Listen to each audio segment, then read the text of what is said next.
नमस्कार, सुबह के 10 बजने वाले और बिहार के तमाम अपडेट खबरों को लेकर मैं हूं आप सबके साथ अनु। सबसे पहले बात कोरोना की। बिहार में कोरोना के केस कम हो रहे हैं, पॉजिटिविटी रेट में कमी आ रही है, तो वहीं रिकवरी रेट बढ़ता जा रहा है। लेकिन अब भी सवाल है कि क्या कोरोना का खतरा टल गया है?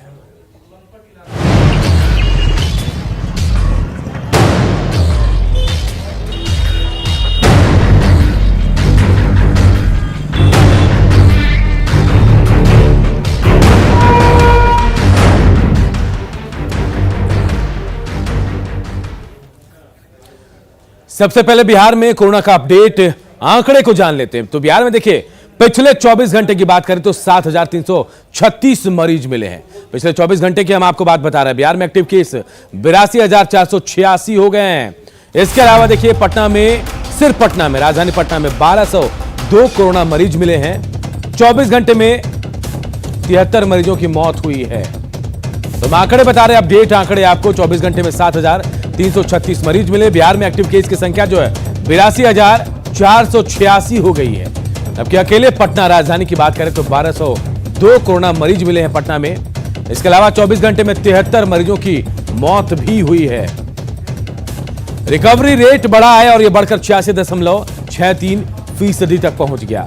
24 घंटे में 14,340 मरीज ऐसे हैं जो स्वस्थ भी हुए हैं।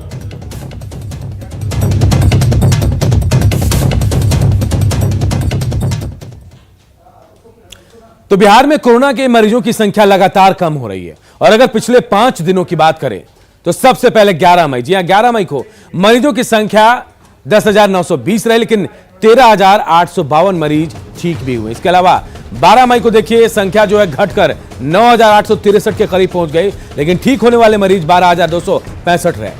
13 मई को मरीजों की संख्या 7,752 रही, तो वहीं ठीक होने वाले मरीज जो हैं वो 11,008 रहे। 14 मई को यह संख्या 7,449, जबकि ठीक हुए मरीज 14,131। 15 मई को जो मरीज थे वो 7,336, जबकि ठीक हुए जो आंकड़े वो 14,340 मरीज थे। तो ये आंकड़े बता रहे हैं कि लगातार कोरोना के मरीजों की संख्या घट रही है और हम कोरोना को धीरे धीरे मात दे रहे हैं। मरीजों की घटती संख्या के बीच अच्छी बात यह है कि रिकवरी रेट में लगातार इजाफा हो रहा है। कोरोना से ठीक होने वाले मरीज की रिकवरी रेट की बात करें तो 11 मई को देखिए, 11 मई को 82.77% ये रेट रहा, जबकि 12 मई को इसमें और वृद्धि हो गई और यह आंकड़ा जो है 83.43% तक जा पहुंचा। 13 मई को इस आंकड़े में और वृद्धि हुई और रिकवरी रेट जो है 84.15% रहा। 14 मई को यह आंकड़ा और बेहतर होता है और रिकवरी रेट जो है 85.38% के पार पहुंच गया। अब देखिए 15 मई, जी हां, 15 मई को आंकड़ा और बेहतर हुआ और रिकवरी रेट 86.63% के पार पहुंच गया। यानी रिकवरी रेट लगातार बिहार में बेहतर हो रहा है। इधर बिहार में लॉकडाउन का असर ही है कि कोरोना मरीजों की संख्या में लगातार कमी आ रही है और इसी को लेकर सरकार ने 10 दिनों का लॉकडाउन विस्तार भी किया। लॉकडाउन 2.0 आज से शुरू हो गया है और आइए आपको बताते कि लॉकडाउन 1.0 और 2.0 में क्या क्या बदला है। पहले जो भी हो, लेकिन अब शादी ब्याह में सिर्फ 20 लोग ही शामिल हो पाएंगे। इसके अलावा देखिए, पहले की तरह डीजे और बैंड बाजे पर बैन लगा रहेगा। समय बदला है शहरी और ग्रामीण क्षेत्रों में दुकान खोलने का। शहरी क्षेत्र की बात करें तो शहरी क्षेत्र में सुबह 6 से सुबह 10 बजे तक दुकानें खुली रहेंगी, छूट रहेंगी। ग्रामीण इलाकों में देखिए, सुबह 8 बजे से 12 बजे तक दुकानें खुली रहेंगी। और यह अहम जानकारी, बीज खाद की दुकानें अब हफ्ते में 2 दिन यानी सोमवार और गुरुवार को खुलेंगी और इनका भी वक्त तय किया गया है। ये दुकानें जो हैं बीज और खाद की, ये सुबह 6 से 10 बजे तक खुलेंगी। और देखिए, लीची आम की पेटी बनाने के लिए सीमित संख्या में आरा मिल भी खुलेंगे। ये बड़ी राहत सरकार की तरफ से। कोविड अस्पतालों में अटेंडेंट के लिए सामुदायिक किचन भी खुलेगा। तो देखिए, बिहार में आज से लॉकडाउन 2.0 की शुरुआत हो गई है। इस दौरान शहरी इलाके में सुबह 6 से 10 बजे तक खरीदारी करने के लिए छूट मिली है, लेकिन लोग हैं कि मान नहीं रहे हैं। क्या पटना, क्या हाजीपुर, हर जगह एक ही तस्वीर दिख रही है और तस्वीर देखकर आप भी दंग रह जाएंगे कि खरीदारी में छूट के दौरान कैसे लोगों की भीड़ उमड़ पड़ी। लोग नियम तोड़कर बाजार में खरीदारी करते दिख रहे हैं। हाजीपुर रेलवे स्टेशन की तस्वीर आप देखिए और खुद सोचिए कि क्या बिहार में ऐसे कोरोना पर लगाम लगा पाएंगे। तो दो तस्वीरें हम आपको दिखा रहे हैं, इन तस्वीरों को देखिए और समझिए कि अगर ऐसे ही हालात रहे तो क्या हम ऐसे कोरोना पर विजय पा सकेंगे। पटना के अगम कुआं की पहली तस्वीर है। इस तस्वीर में देखिए कि कैसे हाट पर मंडी में भीड़ लगी है लोगों की, और दूसरी तस्वीर हाजीपुर रेलवे स्टेशन के पास की है। यहां भी भीड़ उमड़ पड़ी है। 6 से 10 छूट दी गई लॉकडाउन में, लेकिन खरीदारी करने वाले लोग ना तो सोशल डिस्टेंसिंग का पालन कर रहे हैं, ना ही मास्क लगा रहे हैं, और भीड़ बेतहाशा नजर आ रही है। और देखिए हमारे सहयोगी अलग अलग जगहों की वास्तविक स्थिति भी दिखा रहे हैं। जहां हमारे सहयोगी आनंद अमृतराज हाजीपुर पहुंचे तो उन्होंने क्या कुछ देखा, इस रिपोर्ट में आपको दिखाते हैं। में लॉकडाउन 2 की शुरुआत हो चुकी है। हमने आपको राजधानी पटना की तस्वीर दिखाई, अब हम आपको एक छोटे शहर हाजीपुर की तस्वीर दिखाते हैं। और हाजीपुर के व्यस्तम चौराहा माना जाता है, रेलवे स्टेशन के ठीक सामने की तस्वीर हम आपको दिखा रहे हैं। और तस्वीर देखिए, बड़ी संख्या में लोग सड़क पर उतर रहे हैं, चूंकि ग्रामीण इलाकों में 8 बजे से 12 बजे तक खरीदारी की छूट दी गई है, लॉकडाउन की छूट दी गई है। और लेकिन इस दौरान जिस तरीके से सड़कों पर लोग उमड़े हैं, उसे देख कर डर लगता है। भले ही केसों की संख्या कम होती जा रही है बिहार में, लेकिन अभी भी खतरा बहुत तेजी से बढ़ रहा है। और खासकर ग्रामीण इलाकों में कोविड का खतरा सबसे तेजी से बढ़ता जा रहा है। और ये तस्वीर देखिए, दुकानें हो या फिर सब्जी के दुकान हो या फिर किराना के दुकान हो, सब दुकानों में भीड़ जबरदस्त लगी हुई है और लोग समझने को तैयार नहीं है। अभी भी संक्रमण का खतरा कम नहीं हुआ है, भले ही इसकी संख्या कम हुई हो, लेकिन तस्वीर देखिए और समझने की कोशिश कीजिए कि जिस तरीके से लोगों को चलने में भी दिक्कत आ रही है, इतनी ज्यादा भीड़ है। और मार्केट की तो बात ही मत पूछिए। ये हाजीपुर रेलवे स्टेशन के ठीक सामने की तस्वीर है। और जब हाजीपुर के जो शहरी इलाकों की तस्वीर है उसमें इतनी भीड़ है, तो ग्रामीण इलाकों की तस्वीर समझी जा सकती है। चूंकि 8 बजे से 4 बजे तक ही 8 बजे से 12 बजे तक लॉकडाउन में छूट मिला है, और उसी के दौरान चाहे शहरी इलाके हो या ग्रामीण इलाके, बड़ी संख्या में लोग सड़कों पर उतर जा रहे हैं। तो ये तस्वीर देखकर हैरानी होती है कि कैसे प्रशासन की नजर इस पर नहीं पड़ी है, क्योंकि इतनी बड़ी संख्या में लोग अगर सड़कों पर उतरते हैं, वो भी व्यस्तम इलाका है हाजीपुर रेलवे स्टेशन के ठीक सामने का इलाका, कहीं भी पुलिस नजर नहीं आ रही है कि लोगों को सोशल डिस्टेंसिंग का पालन करवा सके, लोगों को समझा सके कि एक साथ इतनी बड़ी संख्या में लोग नहीं इकट्ठा हो। लेकिन बावजूद इसके तस्वीर आपके सामने है। तो ये हाजीपुर की तस्वीर हमने आपको दिखाई, हाजीपुर रेलवे स्टेशन के सामने की तस्वीर, जहां लॉकडाउन में ढील मिलते ही जो सुबह 8 बजे से 12 बजे तक का है, बड़ी संख्या में लोग सड़क पर उतरकर खरीदारी कर रहे हैं, जो कोरोना संक्रमण के चेन को तोड़ने में समस्या खड़ी कर सकता है।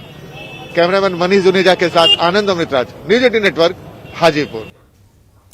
तो देखिए थोड़ी हैरानी हो रही है। 2.0 लॉकडाउन की आज ही शुरुआत हुई है, और आज ही देखिए पटना और हाजीपुर की जो तस्वीर आई वो हैरान करने वाली, डरावनी है तस्वीर। आनंद हमारे सहयोगी इस वक्त हमारे साथ वैशाली के सराय से जुड़ गए। आनंद का रुख करते हैं। आनंद, इस वक्त आप ग्रामीण इलाके में हैं, शहरी इलाके में पटना और हाजीपुर के इलाकों को तो हमने देख लिया, वहां लोग मानने को तैयार नहीं है। क्या जहां इस वक्त आप हैं वैशाली के सराय इलाके में, वहां भी ऐसी तस्वीरें देखने को मिल रही है?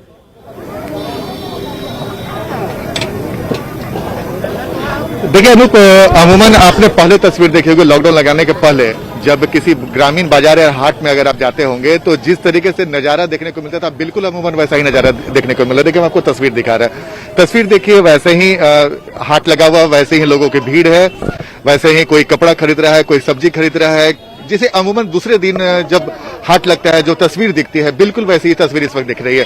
अब आप अंदाजा लगाइए कि जब ग्रामीण इलाकों में कोरोना संक्रमण का खतरा बढ़ रहा है तो उसके पीछे वजह क्या है, आप समझ सकते हैं। क्योंकि ग्रामीण इलाकों में जब तक कड़ाई नहीं होगी, लोग नहीं कहाँ आई थी चाची? पेठियाँ आए थे। क्या खरीदने आए थे? चूड़ी बेचने आए थे। तो अभी कोरोना है, लोग को बचना है, घर से कम निकलना है, कहाँ निकल रही है? तो चूड़ी नहीं बेचने रखाएंगे कहाँ से? अच्छा, आपका दुकान है? हाँ हाँ, दुकान है। तो कितने बजे तक दुकान खोलिएगा? दुकान आए हैं 8 बजे। 12 बजे बंद कर देना है ना? हाँ 12 बजे बंद कर देना। टीका उका ली है? हाँ सब कुछ टीका पड़ गया है। हाँ। चलिए देखिए, इनका दुकान था, देखिए कुछ और महिला है, खरीदारी कर ली है, तो जी निकलिए ना घर, जल्दी क्यों देरी कर रही है?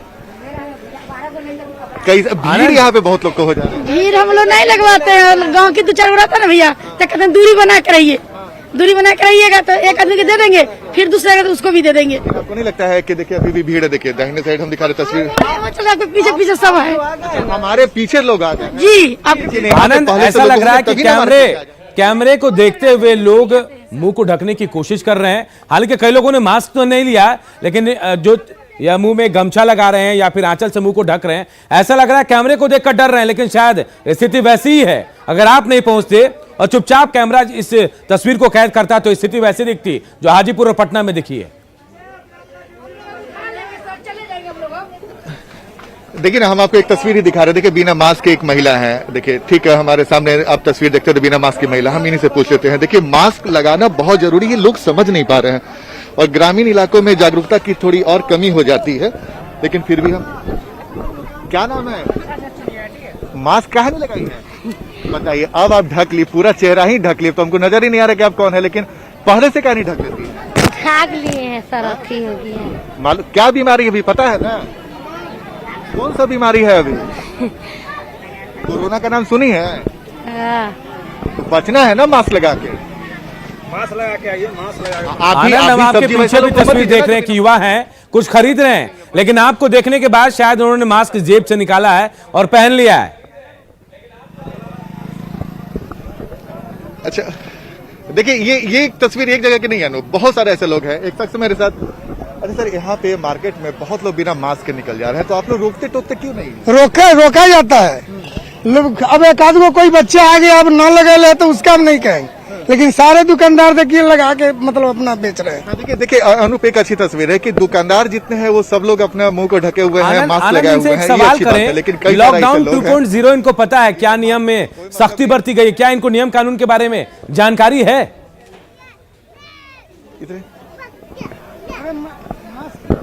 बिल्कुल बाबू, मास्क काहे नहीं पहने? है जेब में रखे, पॉकेट में रखने के लिए है, गंदा ना हो जाए। गर्मी बढ़ रहा था, ये गर्मी बढ़ रहा है तो मास्क लगाने से गर्मी थोड़े है कि और बढ़ जाएगा? बताइए, ये तस्वीर है अनूप, इधर आइए। अच्छा, आप लोग को पता है कि आज से कई नियम बदल गए हैं? नियम तो 8 बजे से मतलब 11 बजे तक शायद वही है। 8 से 12 हो गया है ग्रामीण इलाकों में। बाबा मास्क काहे नहीं पहने हैं? पहन ले भाई। कब? हाँ, ये ठीक है। ला, मुंह ढक गया, नाखी आपका बच गया। अच्छा, ये जरूरी है ना मुंह ढकना? जी। तो काहे नहीं ढकते हैं? आप मान लीजिए आप आए हैं, कितना लोग, मान लीजिए आपको अगर कुछ प्रॉब्लम हो तो कितना लोग को समस्या हो जाएगा ना? अभी कौन सा बीमारी चला हुआ है पता है? कोरोना। कौन? Virus corona. वायरस कोरोना, इतना पता है। तो कैसे बचना है उससे? यही मुंह झाँक के मुंह ढकना है ना। आप खुद ही पता नहीं तो ढके आनंद हुए हैं। सबको है, आप लोग ढक कर रखते हैं। लेकिन जब मुंह ढकने की बारी आती है तो मुंह ढकते नहीं, नाक खुला रह जाता है। चलिए आनंद, ये तस्वीरें अमूमन हर जगह की है, लेकिन 2.0 का असर भी देखने को मिलेगा। जब थोड़ी सख्ती बरती जाएगी तब भी हम देखेंगे कि यहाँ क्या हालात है। बहुत बहुत शुक्रिया आपका आनंद। तो देखिए, कोरोना संक्रमण की रफ्तार के लिए को कम करने के लिए लॉकडाउन लगाया गया, कई पाबंदियां लगाई गई, लेकिन नवादा के ग्रामीण इलाकों में लॉकडाउन का कोई असर नहीं दिख रहा है। आप पकड़ी बरामा की तस्वीर देखिए, जहां बाजार में आज भी भारी भीड़ जुटी, लोग बेखौफ होकर खरीदारी करते नजर आए। ज्यादातर लोगों के चेहरे पर मास्क नहीं था और सोशल डिस्टेंसिंग की जमकर धज्जियां उड़ाई जा रही थी। अगर यह हाल रहा तो कोरोना की चेन को पूरी तरह से तोड़ना मुश्किल लग गया। सोशल डिस्टेंसिंग का पालन है हो रहा, और न ही व्यापारी लोग करते हैं, और ग्राहक और व्यापारी बहुत सारे लोग ऐसे लोग हैं जो मास्क नहीं लगा पा रहे हैं। उसके बाद भी जो दुकानदारी की बात रह गई, तो जो जरूरतमंद की दुकान है उसकी बात चल रही थी कि जरूरतमंद दुकान खुलेगा, उसके अतिरिक्त भी खुल रहा है। इधर बेतिया के मीना बाजार में भी सब्जी मंडी में लोगों की भारी भीड़ उमड़ी। सब्जी मंडी से लेकर मेडिकल कॉलेज अस्पताल तक जाने वाले रास्ते में जाम की स्थिति बन गई। जाम में एम्बुलेंस भी फंसा रहा, हालांकि किसी तरह एम्बुलेंस को बाहर निकाला गया। शहर के मुख्य बाजार सहित अन्य जगहों पर दुकानें पूरी तरह से हालांकि बंद नजर आई।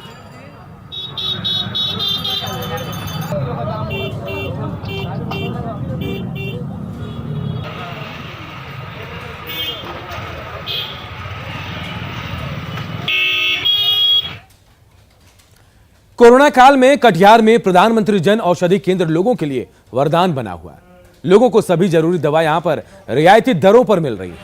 कटिहार सदर अस्पताल परिसर में बने इस केंद्र से लोग नियम को फॉलो करते हुए खरीदारी भी करते दिखे।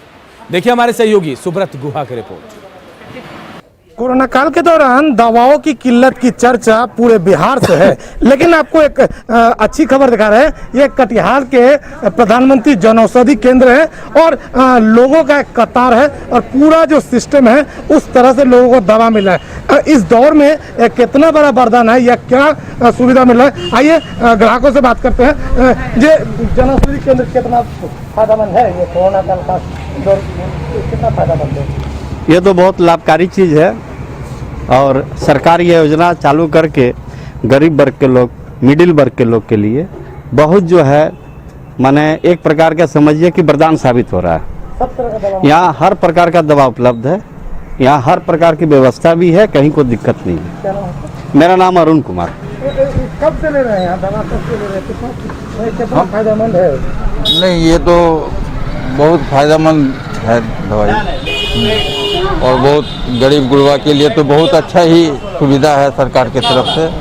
हम लोग जो दुकान के संचालक हैं उनसे बात करते हैं। क्या क्या है कोरोना काल के दौरान किस तरह आप लोगों ने जन औषधि काम करें? जी नमस्ते। हम लोग जो है यहाँ पर जो भी लोग यहाँ पर मेडिसिन लेने के लिए आते हैं उसको हम लोग बहुत ही एहतियात बरतते हुए कोरोना काल का जो सरकार के द्वारा गाइडलाइन दिया गया है उस गाइडलाइन का पालन करते हुए पूर्वक मास्क का, सैनिटाइज का, जो लोग सैनिटाइज का ये नहीं हो पाते, हम लोग पेशेंट को भी सैनिटाइज की व्यवस्था करते हैं, फ्री सर्विस देते हैं ताकि लोग कोरोना से हम लोग मिलकर लड़ें।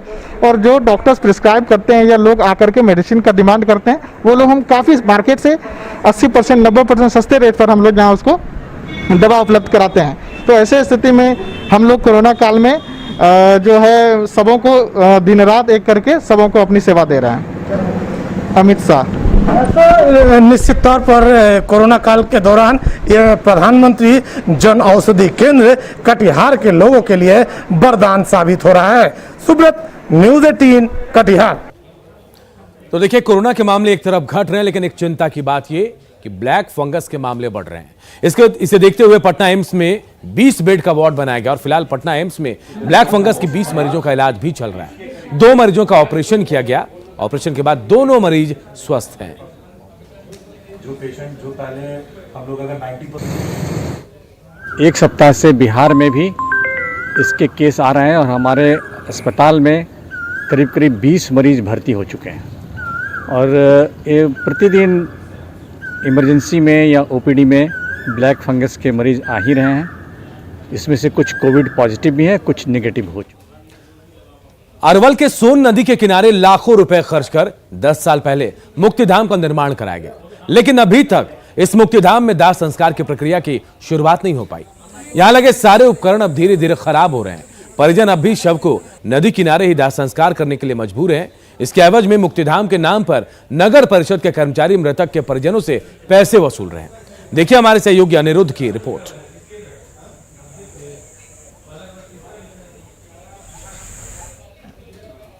कार्य पूरे हो गए, शहरी विकास क्षेत्र की ओर से लाखों रुपए खर्च कर दिए गए, लेकिन एक भी इसमें शवों का दाह संस्कार नहीं कराया गया है। हम दिखाना चाहेंगे जो शव जलाने की ये जो बनाई गई है, यहाँ पर ये सारे बेकार पड़े हुए हैं। ये जितने भी जो बनाए गए हैं सारे दाह संस्कार प्रक्रिया जो है किया जाता है, वो इसमें अभी तक एक भी लाश की शुरुआत नहीं हुई है, ना इनकी बिजली कनेक्शन हुई है और जो जीर्ण शीर्ण की स्थिति में देखा जा रहा है। यहाँ पर हम बात करना चाहेंगे, एक निजी कर्मचारी के अधीनस्थ ये छोड़ दिया गया है। इनसे ही हम जानने चाहेंगे कि क्या रही है मुक्तिधाम की स्थिति। 10 सालों से इनके पास चाबी सौंप दी गई है, स्थिति क्या रही है? कितना दिन से आप यहाँ हैं? आपको चाबी? हम यहाँ 8 साल से लगभग हैं। अच्छा, इसमें लाश जलता है? इसमें कभी नहीं जला ना। ये ऐसे बेकार पड़ा हुआ है? हाँ, ऐसे बेकार पड़ा। तो जो लाश जलाने जाते हैं उनसे भी पैसा उससे पहले भी वसूली होगी ना? पहले पैसा नहीं सुनते थे, वही जो रसीद करता था ना, तो 100 रुपये पहले वो संजय मुखिया थे, वही लेते थे। उसके बाद 1 महीना पहले हमको मिला तो हम भी 100 रुपये लेके काटते थे, रसीद काटते थे जी। उनके परिवार से 100 रुपये वसूली होती थी? हाँ, 100 रुपया मतलब कि अब वो कहला कि मृत्यु प्रमाण पत्र बनेगा। अभी यहाँ मिल रहा है कि नहीं? ना, अभी नहीं, अभी बंद है। लाश कहाँ जलाया जाता है? यहाँ कछरपा है, नदी कछरपा। जैसा कि निजी कर्मचारी का कहना है कि कोरोना जैसे वैश्विक महामारी में सोन नदी में लाश की संख्या लगातार इजाफा हो रही है। इनके कहने के अनुसार प्रत्येक दिन 10 से 12 लाशें जो हैं सोन नदी में जलाया जाता है। लेकिन सवाल ये उठता है कि सरकार के लाखों रुपए खर्च कर दिए गए और उन परिजनों को इस दाह संस्कार की प्रक्रिया में किसी प्रकार की सुविधा नहीं है।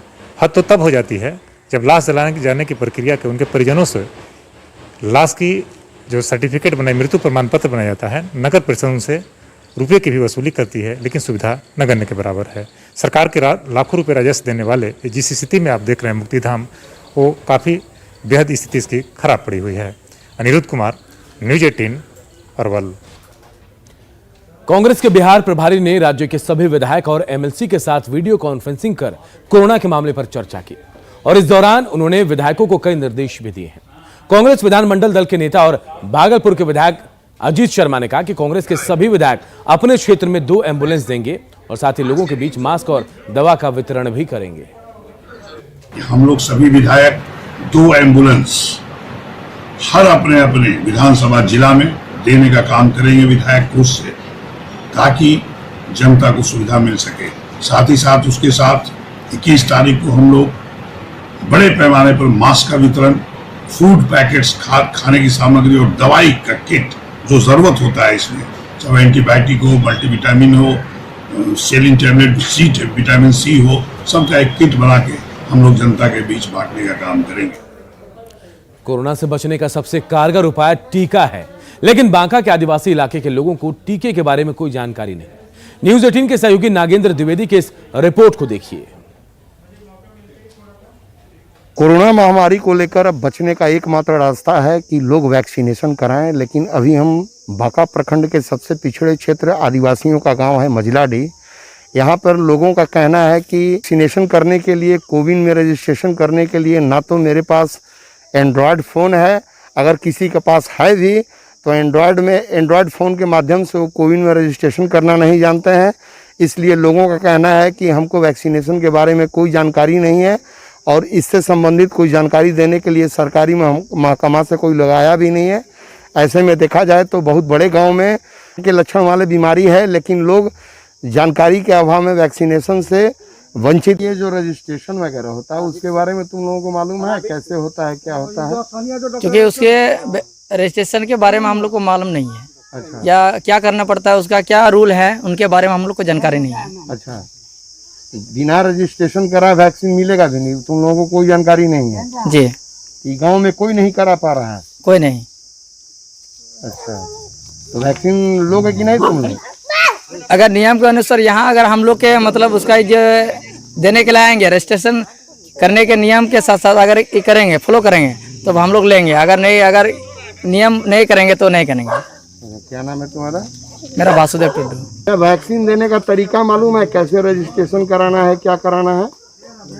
हम लोग को मालूम नहीं है। अच्छा, मोबाइल आप नहीं रखते हैं? नहीं, मोबाइल नहीं रखते हैं? नहीं रखते हैं। कोई बताने भी नहीं आया था? नहीं। तो अब वैक्सीन वगैरह आप लोग लेंगे कि नहीं? वैक्सीन नहीं। अच्छा, मैंने कोई जानकारी नहीं है? नहीं। क्या नाम है? बट्टो हेमराम। तो ग्रामीण इलाके के लोग जो हैं कोरोना के टीके से अनजान है। जरूरत है इन तमाम लोगों को जागरूक करने की। फिलहाल इस बुलेटिन में इतना ही, लेकिन खबरें लगातार जारी है। देखते रहिए न्यूज़ 18 बिहार झारखंड।